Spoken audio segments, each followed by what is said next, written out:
Shalom, selamat malam. Kami dari Jakarta City Care senang bisa berjumpa dengan Sobat Prestasi dan Bible TV yang dicintai oleh Tuhan. Setengah jam ke depan ini saya pelayan Tuhan Arasiahaan akan menemani Sobat Prestasi dan Bible TV yang dicintai Tuhan dalam mempelajari firman Tuhan, menggali firman Tuhan dengan tujuan agar kita hidup sesuai dengan firman Tuhan. Sebelum kita melangkah lebih jauh, kita berdoa sejenak. Bagi Tuhanlah segala kepujian, kemuliaan, dan kejayaan. Hormat kami kepada Tuhan, untuk Tuhanlah seluruh rangkaian siaran malam ini. Ya Tuhan, berfirmanlah, ambil alih jalannya pemberitaan firman ini dari awal sampai pada tamatnya. Untuk kemuliaan Tuhan, dalam nama Yesus. Amin. Sobat Prestasi dan Bible TV yang dicintai Tuhan, kalau kita punya Alkitab, mari kita ambil Alkitab kita. Siapkan juga catatan kita. Kami terus mendorong dari studio ini, setiap kali kita mendengarkan firman Tuhan, mari kita belajar untuk mencatatnya dengan tujuan agar kita lebih mudah dapat melakukannya. Kami meyakini kebiasaan kita adalah masa depan kita. Tema firman Tuhan yang akan kami sampaikan untuk kita malam ini adalah perkenanan Tuhan. Maksud tujuan kita mempelajari topik ini agar kita menyadari hidup karena anugerah. Malam ini firman Tuhan kami ambil dari Ulangan pasal 33 ayat 23. Demikian firman Tuhan. Tentang Naftali, ia berkata, Naftali kenyang dengan perkenanan dan penuh dengan berkat Tuhan. Milikilah Tasik dan wilayah sebelah selatan. Sebegitu jauh pembacaan firman Tuhan untuk kita malam hari ini. Yang diberkati oleh Tuhan ialah mereka yang mendengarkan firman Tuhan dan melakukan firman itu di dalam kehidupannya.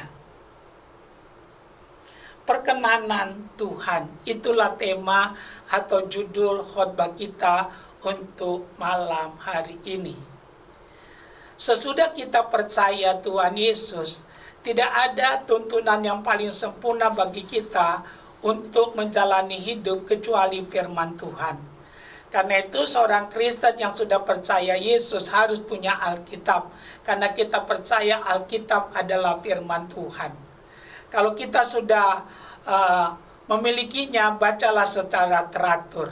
Bangun disiplin rohani. Kalau kita melakukannya dengan benar, pengenalan kita pada Yesus semakin dalam, iman kita akan bertumbuh dan kita akan mengerti kehendak Tuhan untuk setiap kita. Nah, malam ini kita akan menggali salah satu kehendak Tuhan yang perlu kita ketahui adalah perkenanan Tuhan. Apakah yang dimaksud perkenanan Tuhan?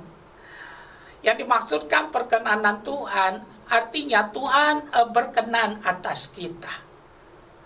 Kami percaya kalau itu kita alami atas hidup kita, kami percaya saudara dan saya memiliki jaminan baik untuk masa kini maupun untuk masa yang akan datang. Contoh yang paling sederhana, kalau orang berkenan atas kita, kami mau katakan kami percaya ada keistimewaan yang kita akan dapatkan. Paling tidak adalah keistimewaan untuk berbicara. Haleluya.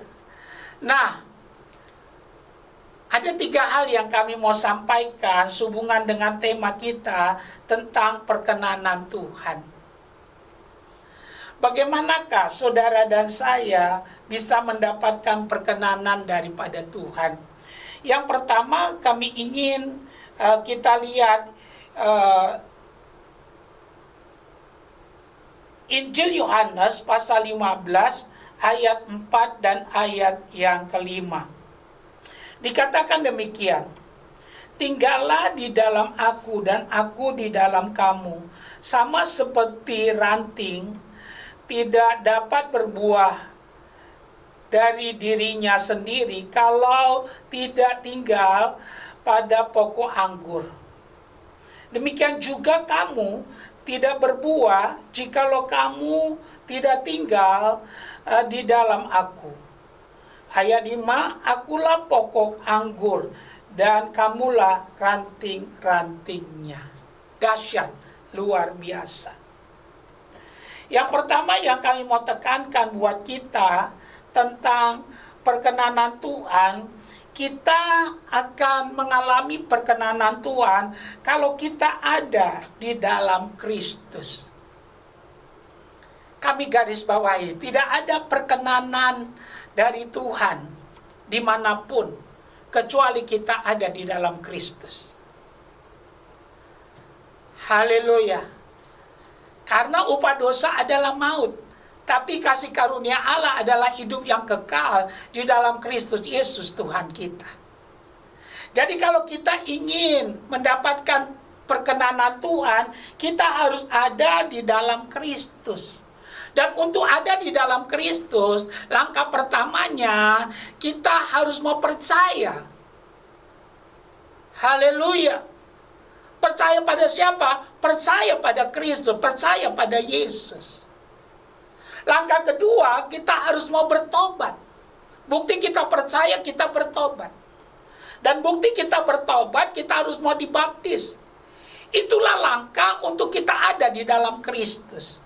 Saudara dan saya tidak mungkin bisa masuk langsung kita ada di dalam Kristus tanpa kita mau percaya pada Yesus. Jadi pintu gerbangnya adalah percaya pada Yesus. Lantas kita bertobat, meninggalkan dosa-dosa kita, berdamai dengan Tuhan, berdamai dengan sesama.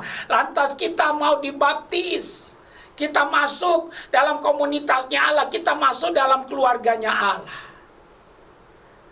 Karena itu kami mau katakan, alamilah kebenaran ini. Siapapun kita, betapapun banyaknya dosa kita, kami pastikan, saudara dan saya, semuanya kita bisa dapat perkenanan daripada Tuhan. Asalkan kita ada di dalam Kristus. Untuk ada di dalam Kristus, percayalah pada Yesus, bertobatlah. Mari kita tinggalkan dosa-dosa kita dan kita harus mau ya untuk dibaptis sehingga saudara dan saya ya akan melihat Tuhan akan berkata, inilah anak yang kukasihi, kepadanya lah aku berkenan. Haleluya.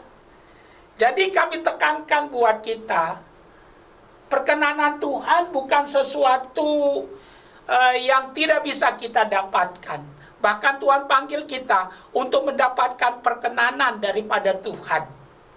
Karena itu yang bertelinga dalam mendengar apa yang dikatakan Roh kepadanya malam hari ini. Jadi kalau kita ingin mendapatkan perkenanan dari Tuhan, kita harus ada di dalam Kristus. Pastikan kita ada di dalam Kristus. Caranya percaya pada Yesus. Yang kedua, kita bertobat, menanggalkan semua dosa-dosa kita, berbalik. Dan yang ketiga, kita harus mau dibaptis. Kita menguburkan manusia lama kita. Kita bangkit bersama-sama dengan Kristus. Nah yang kedua, bagaimanakah kita mendapatkan perkenanan daripada Tuhan? Kita dapat perkenanan daripada Tuhan kalau kita hidup di dalam kasih. Haleluya. Di dalam dunia ini ada 3 macam kasih. Ada kasih agape, ada kasih phileo, ada kasih eros. Nah, kasih yang dimaksudkan di sini ya tentang perkenanan Tuhan adalah hidup dalam kasih agape, kasih seperti Yesus, kasih tanpa pamrih, kasih yang rela berkorban, kasih yang tidak menuntut. Haleluya. Kami ingin kita lihat Alkitab kita, Yohanes 13 ayat 55 dikatakan, dengan demikian semua orang Perhatikan Alkitab kita. Ya, dikatakan dengan demikian semua orang akan tahu bahwa kamu adalah murid-muridku, yaitu jikalau kamu saling mengasihi. Dan kami sudah tekankan, kasih yang dimaksudkan di sini adalah kasih agape. Itulah yang terjadi dalam gereja mula-mula. Saling menolong, saling membantu, saling mendoakan. Ya, yang pada akhirnya semuanya menjadi kuat. Tidak ada budaya masa bodoh, acuh tak acuh, tapi semuanya saling peduli. Itulah Kristen yang sejati. Haleluya. Jadi yang kedua ini penting kami tekankan, bagaimana kita mendapatkan perkenanan daripada Tuhan. Kita akan mendapatkan perkenanan daripada Tuhan kalau kita ada dalam Kristus. Itu yang pertama. Yang kedua, kalau kita hidup di dalam kasih. Tuhan mau kita hidup saling mengasihi, bukan saling mendendam, bukan saling menjatuhkan, ya, bukan saling menggosipkan, ya, bukan saling menyerang, bukan. Haleluya. Alkitab katakan saling mengasihi, percaya atau tidak. Kalau itu kita lakukan, ada kekuatan yang dahsyat akan terjadi dalam kehidupan kita secara pribadi, maupun kita dalam berjemaat, dan waktu kita melayani pekerjaan Tuhan. Haleluya. Jadi praktekkan kebenaran ini. Bagaimana kita orang percaya mendapatkan perkenanan Tuhan? Praktekkanlah ini, hidup saling mengasihi. Kasih yang dimaksud ya bukan kasih phileo yang cuma menuntut saja. Ya, cuma mengasihi orang yang mengasihi dia saja. Tapi adalah kasih yang benar adalah kasih seperti Yesus, kasih agape, bukan kasih yang mengambil. Ya, bukan kasih eros. Karena itu kami mau tantang kita. Haleluya. Oleh karena itu, malam hari ini, mari kita koreksi diri kita. Masih ada kepahitan tidak? Masih ada dendam tidak? Masih ada sakit hati tidak? Haleluya. Teladanilah Yesus. Yesus tidak ada dendam, tidak ada kepahitan. Kalau kami boleh jujur, seharusnya Tuhan Yesus pantas untuk pahit. Kenapa? Karena ya dia tidak salah. Ya, dia tidak berdosa, tapi diludahin.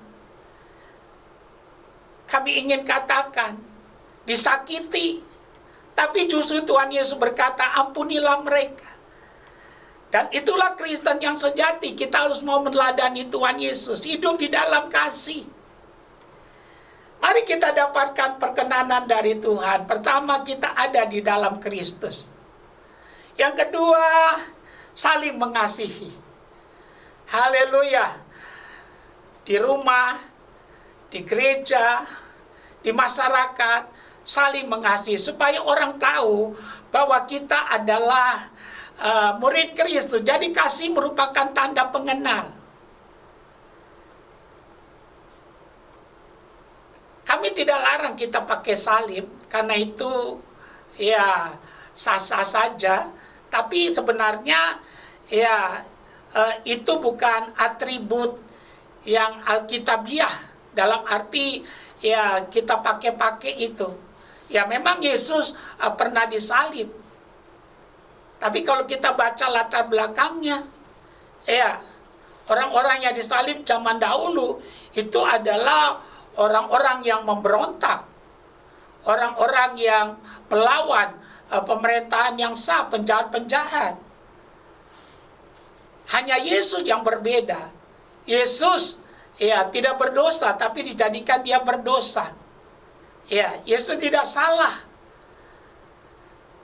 Dia dipersalahkan. Kenapa? Karena dia memang ya harus mengalami itu untuk menggantikan kita, menembus kita, memperdamaikan kita dengan Bapa di sorga. Tapi kami jelaskan, sebenarnya salib itu lambang kutuk di zaman dahulu. Itu lambang kutuk. Boleh saja saudara pakai. Tapi sebenarnya tanda pengenal yang Alkitabiah, yang menunjukkan kita murid Kristus, ya bukan salib-salib itu. Ya, tapi adalah hidup di dalam kasih. Karena Alkitab katakan, ya itu tanda bahwa kita adalah murid Kristus. Kalau itu kebenarannya, mari kita praktekkan itu di rumah, dalam gereja. Biar tidak ada lagi kelompok A, kelompok B, pro A, pro B, blok A, blok B. Tidak ada lagi. Tapi sebaliknya, kita semuanya sadar kita dipersatukan oleh kasih Kristus. Dan kita membawa kasih Kristus seutuhnya.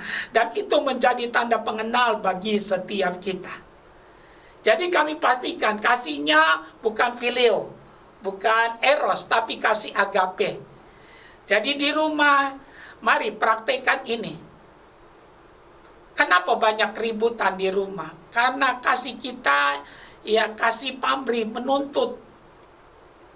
Ya, haleluya. Seharusnya kasih kita kasih teladan, yang menjadi contoh. Sehingga orang yang jauh mendekat. Orang yang mendekat jadi setia, tidak ada pemberontakan. Kasih yang menyembuhkan, kasih yang memberikan kesempatan. Itulah yang Yesus berikan kepada kita. Kalau itu ada, saya percaya kita akan melihat perkenanan Tuhan ada atas setiap kita. Yang ketiga, tentang perkenanan Tuhan, kita dapat perkenanan dari Tuhan kalau kita mau taat berapapun harganya. Ada orang ikut Tuhan, ya, karena Tuhan bisa menyembuhkan. Memang Tuhan bisa menyembuhkan. Ada orang ikut Tuhan karena Tuhan, ya, bisa memberkati. Tapi kami pastikan, kalau kita ikut Tuhan karena Tuhan bisa menyembuhkan, kita ikut Tuhan karena Tuhan bisa memberkati, dasar itu tidak kuat. Karena bisa saja kita berdoa tidak sembuh. Bisa saja. Ya. Jadi kalau dasar kita ikut Tuhan karena Dia bisa menyembuhkan, itu dasarnya rapuh. Yang benar adalah kita ikut Tuhan, kita ikut Yesus karena Dia Tuhan yang sesungguhnya. Tidak ada Tuhan selain Yesus. Agama boleh banyak, nabi boleh banyak, rasul boleh banyak, juru selamat cuma satu. Yesus Kristus Tuhan namanya. Di bawah kolong langit ini tidak ada nama lain yang di dalamnya kita dapat diselamatkan kecuali di dalam nama Tuhan Yesus Kristus. Haleluya. Jadi kalau kita ikut Tuhan hanya ingin kaya, ingin berkat, ingin disembuhkan, perbaikilah. Memang kita bisa dapatkan itu semua di dalam Yesus. Tapi yang benar, kita ikut Yesus karena Dia Tuhan yang sesungguhnya. Jadi yang kami mau katakan tentang perkenanan dari Tuhan, kita bisa dapatkan perkenanan dari Tuhan kalau kita mau taat berapapun harganya. Taat berapapun harganya. Haleluya. Spiritual commitment. Apapun yang terjadi, sekali Yesus tetap Yesus. Seperti Sadrak, Mesak, Abednego. Mereka berkata, ketahuilah hai Raja, andai kata Tuhan yang kami sembah tidak menolong kami, kami tidak akan menyembah patung yang Tuanku Raja dirikan itu. Dahsyat. Lebih dahsyat lagi, dalam Alkitab adalah Tuhan Yesus. Ya Bapa, bukan kehendakku tapi kehendakmu jadilah. Taat sampai mati. Kristen yang sejati harus demikian. Kalau kita ingin mendapatkan perkenanan daripada Tuhan, taat berapapun harganya. Kami ingin kita lihat Matius 3 ayat yang ke-17. Lalu terdengarlah suara dari sorga yang mengatakan, inilah anak yang kukasihi, kepadanya lah aku berkenan. Hebat. Ya. Haleluya. Sorga mendeklar tentang kehidupan Tuhan Yesus. Apakah Tuhan Yesus tidak tahu apa yang akan dihadapinya adalah sesuatu yang berat, yang sakit? Kami pastikan Dia tahu. Dia tahu dia mau disalib. Tapi dia memilih untuk mati supaya kita hidup. Haleluya. Dia memilih tanpa paksaan karena kasihnya kepada kita. Sungguh besar kasih Allah akan dunia ini, sehingga diberikannya anaknya yang tunggal, supaya barang siapa yang percaya kepadanya tidak binasa, melainkan memperoleh hidup yang kekal. Jadi bagaimana supaya kita mendapat perkenanan dari Tuhan? Kita harus ada di dalam Kristus. Untuk kita ada di dalam Kristus, kita percaya Yesus, kita bertobat, dan kita harus mau dibaptis. Yang kedua, untuk kita mendapatkan perkenanan daripada Kristus, kita harus mau hidup dalam kasih, saling mengasihi satu dengan yang lain. Dan yang ketiga, taat berapapun harganya.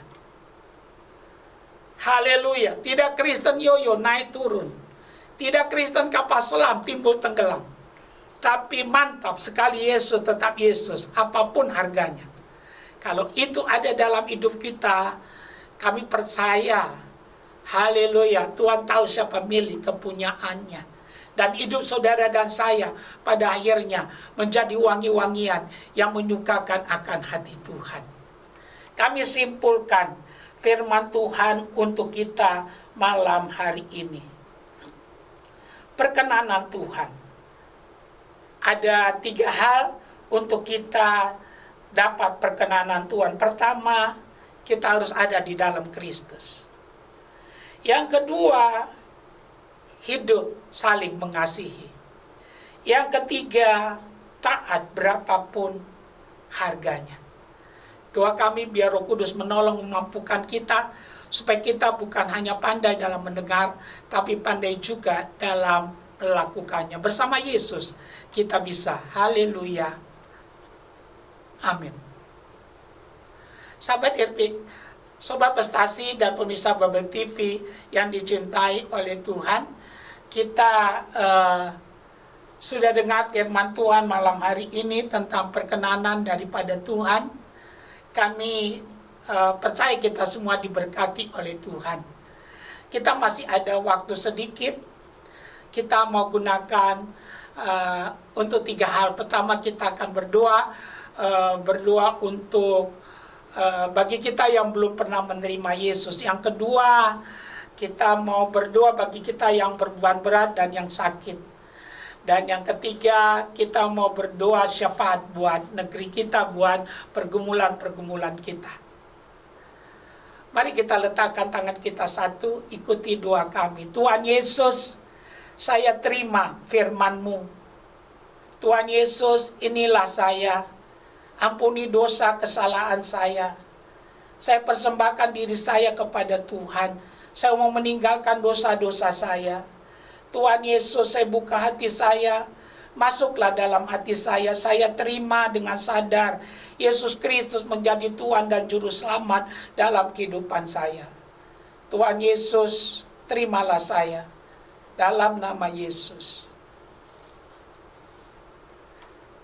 Kalau kita sakit, letakkan tangan kita satu pada bagian tubuh kita yang sakit. Mungkin ginjal kita, ya, mungkin jantung kita, ya, dan angkat tanganmu satu ke atas. Kalau kita punya pergumulan, taruh kedua tanganmu di dadamu. Ya, kita berdoa. Ya Tuhan, Engkau melihat Sobat Prestasi dan pemirsa Babel TV yang meletakkan tangannya pada bagian tubuh mereka yang sakit. Hamba berdoa, di dalam nama Yesus, penyakit apapun, aku mengorakkan engkau dalam nama Yesus. Enyahlah, engkau tidak boleh kembali lagi. Oleh bilu-bilu Tuhan Yesus, jadilah sembuh. Bagi kita yang punya beban, kami berdoa, apapun masalahmu, Yesus jawaban. Kami berdoa pertolonganmu datang dari Tuhan yang menjadikan langit dan bumi. Semua beban Tuhan angkat, dan Tuhan meratakan gunung menimbun lembah. Terimalah mujizat dari Tuhan. Pertolonganmu datang dari Tuhan. Terimalah mujizat dari Tuhan. Kami berdoa dalam nama Yesus. Terima kekuatan, jawaban daripada Tuhan. Kami berdoa untuk Indonesia, dari Aceh sampai Papua, dari Sangir sampai Kupang. Shalom Tuhan turun atas Indonesia. Diberkatilah penduduknya, mata pencarian penduduknya, dan pemerintahannya. Curahkan hujan pertobatan di negeri kami. Terima kasih Tuhan, terpuji-puji namamu. Terima kasih Bapa di sorga. Kami berdoa Tuhan, biar negeri kami diberkati. Ada pertobatan di negeri kami. Ada tuayan terjadi. Kami berdoa untuk kota kami Jakarta, jauhkan dari gempa bumi, malapetaka, tsunami, dari huru hara, dari hal-hal yang buruk. Kota yang baik, penuh cinta kasih, ada disiplin. Selamatkan kota kami. Kami berdoa Tuhan untuk gereja Tuhan di bangsa ini. Jadikan jadi suara, bukan jadi gema. Kami berdoa biar gereja jadi mercusuar, bersatu, membawa panji Kristus. Kami berdoa buat hamba-hamba Tuhan yang jatuh, Tuhan bangkitkan kembali, yang mundur tarik kembali supaya kembali dalam pelayanan. Kami berdoa yang setia tambahkan karunia, kobarkan karunia mereka, jagai hidup mereka dan keluarga mereka. Terima kasih Tuhan. Kami berdoa buat Panorama MGK naik bukan turun, diberkati semua produk mereka, diberkati oleh Tuhan. Semua sobat prestasi dan pemirsa Babel TV yang menyaksikan acara ini di rumah, di kelompok mereka, di rumah sakit, di LP, Tuhan berkatilah mereka. Akhirnya kemuliaan hanya bagi Tuhan. Dalam nama Yesus, haleluya, amin.